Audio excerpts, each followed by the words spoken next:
بسم اللہ الرحمن الرحیم۔ ایچ ایم کے وائس کے دوستوں، السلام علیکم۔ امید ہے آپ کو ہماری یہ ویڈیوز پسند آ رہی ہوں گی۔ اگر آپ نے ابھی تک ہمارے چینل کو سبسکرائب نہیں کیا ہے تو سبسکرائب کر دیں اور بیل بٹن کو بھی دبا دیں۔ شکریہ۔ ایک مرتبہ حضرت نظام الدین اولیاء علیہ رحمہ اخلاص کے موضوع پر تقریر فرما رہے تھے۔ کہنے لگے، سب سے پہلے انسان کی نیت کا خالص ہونا ضروری ہے، کیونکہ مخلوق کی نگاہ انسانی عمل پر ہوتی ہے، مگر حق تعالی نیت کو دیکھتے ہیں۔ جب نیت اچھی ہوگی تو تھوڑے عمل کا ثواب بھی زیادہ ملے گا۔ اس سلسلے میں آپ نے ایک واقعہ بیان فرمایا۔ آمدنی کے اعتبار سے دمشق کا متولی نہایت خوشحالی کی زندگی بسر کرتا ہے، گویا وہ دوسرا بادشاہ ہوتا ہے، یہاں تک کہ جب بادشاہ کو رقم کی ضرورت پیش آتی ہے تو وہ متولی جامع مسجد سے قرض لیتا ہے۔ اس مالی استحکام کے سبب بہت سے لوگ متولی ہونے کی خواہش رکھتے تھے۔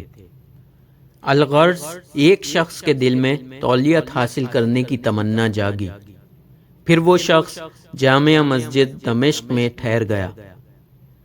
نمازی جب بھی مسجد میں داخل ہوتے اس شخص کو ذکر الہی میں مشغول پاتے۔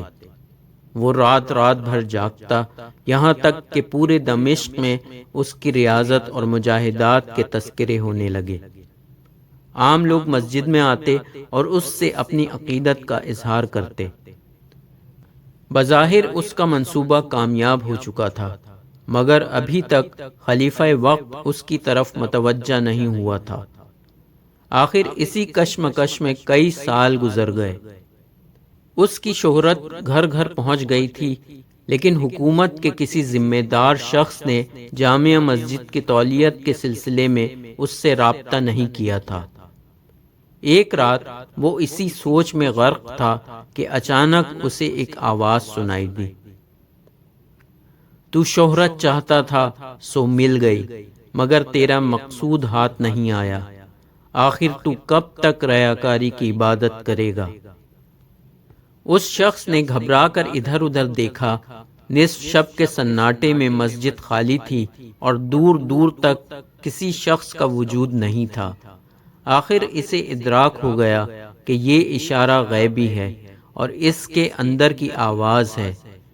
یہ خیال آتے ہی اس کی آنکھوں میں آنسو آ گئے، پھر وہ اپنے رب کے حضور گریہ و زاری کرنے لگا۔ اے دلوں کا حال جاننے والے، تو خوب جانتا ہے کہ میں کون ہوں اور تیرے گھر میں بیٹھ کر کیا کر رہا ہوں۔ میرا جینا مرنا اور میری عبادت تیرے لیے نہیں ہے، بلکہ میں تو تیرے نام پر سوداگری کر رہا ہوں۔ مجھے معاف فرما دے، آئندہ میں صرف تیرے لیے ہی عبادت کروں گا۔ توبہ کے بعد وہ شخص خالص نیت کے ساتھ اپنے اللہ کی طرف متوجہ ہو گیا۔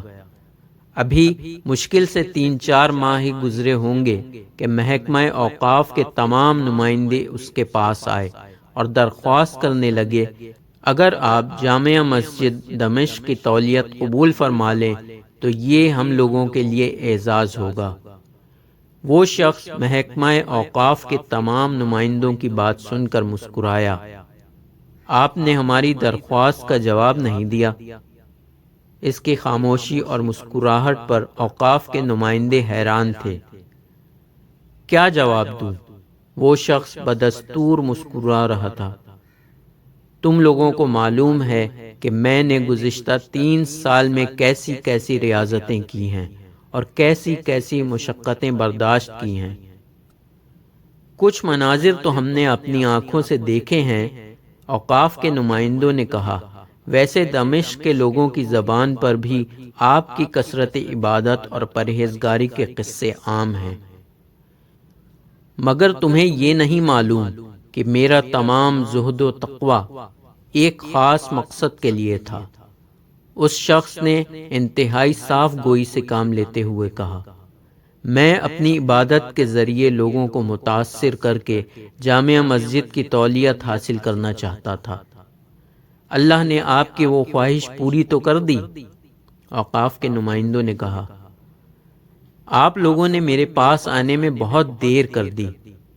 جب میں متولی ہونے کا آرزو مند تھا اس وقت کسی نے میری طرف توجہ نہیں کی، اور جب میں اس عہدے سے بیزار ہوں تو آپ لوگ میری خوشامد کر رہے ہیں۔ بڑی عجیب بات ہے۔ اوقاف کے نمائندے اس شخص کی گفتگو کا مفہوم سمجھنے سے قاصر تھے، اس لیے مسجد کی تولیت قبول کرنے پر اصرار کرتے رہے۔ یہ منصب کسی ضرورت مند کو دے دو، مجھے اللہ نے اپنی محبت بخش دی ہے اور یہ میرے لیے کافی ہے۔